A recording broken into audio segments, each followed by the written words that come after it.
नमस्कार दोस्तों, आज मैं आपके सामने मध्य प्रदेश संविदा वर्ग 3 13 मार्च फर्स्ट और सेकंड शिफ्ट का पेपर लेकर आई हूँ। सभी प्रश्नों के उत्तर हल समेत आपके समक्ष प्रस्तुत हैं। तो आइए आरंभ करते हैं। प्रश्न क्रमांक 1। प्रश्न क्रमांक पहला इस प्रकार है, पृथ्वी के समान कौन सा ग्रह है? तो पृथ्वी के समान शुक्र ग्रह है। शुक्र ग्रह को पृथ्वी की बहन भी कहा जाता है। इसे भोर का तारा और सांझ का तारा भी कहा जाता है। प्रश्न क्रमांक दूसरा देखें, 1 जून को कौन सा दिवस मनाया जाता है? तो 1 जून को विश्व दुग्ध दिवस मनाया जाता है। प्रश्न क्रमांक तीसरा देखें, कोविड-19 में 19 शब्द किससे संबंधित है?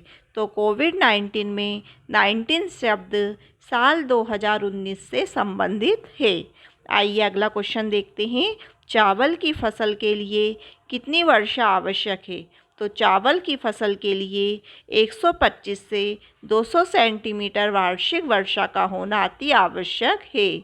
अगला क्वेश्चन देखें, जिस त्रिभुज की तीनों भुजाएं समान ना हो उसे क्या कहते हैं? तो जिस त्रिभुज की तीनों भुजाएं समान ना हो उसे विषमबाहु त्रिभुज कहते हैं। अगला क्वेश्चन देखें, जलोढ़ मिट्टी किस क्षेत्र में पाई जाती है? तो जलोढ़ मिट्टी उत्तर के विस्तृत मैदान तथा प्रायद्वीपीय भारत के तटीय मैदानों में मिलती है। अगला क्वेश्चन देखें, कर्म भूमि में कौन सा समास है? तो कर्म भूमि में तत्पुरुष समास है। अगला क्वेश्चन देखें, क्वेश्चन नंबर 8।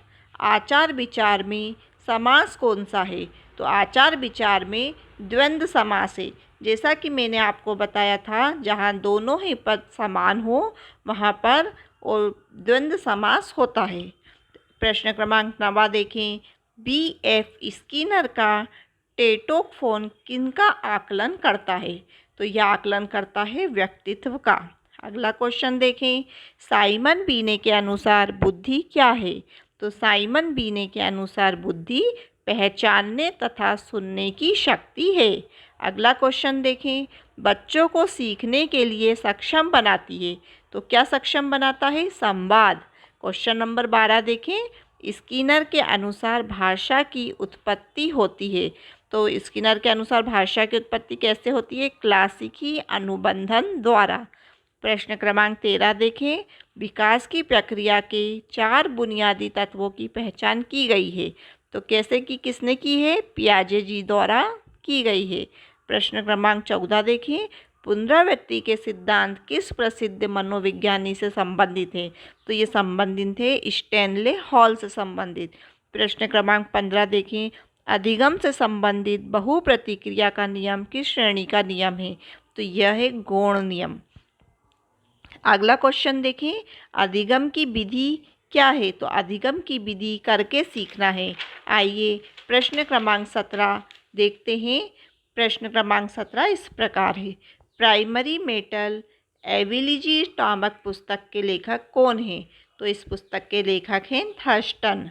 प्रश्न क्रमांक 18 देखें, बच्चे को सक्रिय दुनिया की अपनी समझ का निर्माण एक बयान के लिए जिम्मेदार ठहराया गया है। तो किसने ठहराया है? पियाजे जी ने।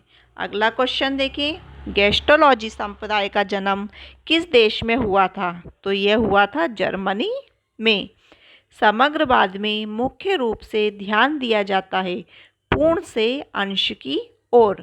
अगला क्वेश्चन देखें, कौन सा संप्रदाय मनोविज्ञान को चेतना का विज्ञान मानता है? तो यह है संरचनावाद। संरचनावाद है ना। अगला क्वेश्चन देखें, डिस्लेक्सिया किससे संबंधित बीमारी है? तो डिस्लेक्सिया बीमारी पढ़ने और बर्तनी से संबंधित होती है। अगला क्वेश्चन देखें, मानव विकास का प्रारंभ होता है। तो मानव का विकास गर्भावस्था से आरंभ हो जाता है। प्रागैतिहासिक में उपसर्ग है प्राग। गौशाला में समास है तत्पुरुष समास। अगला क्वेश्चन देखिए, मॉन्ट्रियल प्रोटोकॉल संबंधित है। तो ये किससे संबंधित है? यह ओजोन परत संरक्षण से संबंधित है। अगला क्वेश्चन देखिए, क्वेश्चन नंबर 27। ये क्वेश्चन IMP भी है, इसे नोट डाउन कर लें। सतीश धवन अंतरिक्ष केंद्र कहाँ स्थित है? यह श्रीहरिकोटा में स्थित है। प्रश्न क्रमांक 28 देखें, कन्या भ्रूण अधिनियम कब आया था? तो ये 1870 में आया था। 29वां क्वेश्चन देखें, CITES को और किस नाम से जाना जाता है? वॉशिंगटन कन्वेंशंस के नाम से जाना जाता है। प्रश्न क्रमांक 30 देखें, कवक होते हैं परजीवी। प्रश्न क्रमांक 31 देखें, काले बन पाए जाते हैं जर्मनी में। प्रश्न क्रमांक 32 देखें, आलू में गुणसूत्र की संख्या होती है। तो आलू में गुणसूत्र की संख्या 48 होती है। इसके अलावा कबूतर में गुणसूत्र की संख्या 80 होती है। गेहूं में गुणसूत्र की संख्या 42 होती है। प्याज में गुणसूत्र की संख्या 16 होती है। आलू में 48 होती है। टमाटर में 24 होती है और मटर में 14 होती है और मनुष्य में 46 होती है। तो इस प्रकार से मैंने सभी के गुणसूत्रों की संख्या आपको बता दी है। हो सकता है कि कल इस क्वेश्चन को परिवर्तित कर कर इनमें से किसी और दूसरे का नाम ले लिया जाए। प्रश्न क्रमांक 33 देखें, सबसे छोटी पादप कोशिका है माइकोप्लाज्मा। प्रश्न क्रमांक 34 देखें, काजीरंगा नेशनल पार्क है असम में।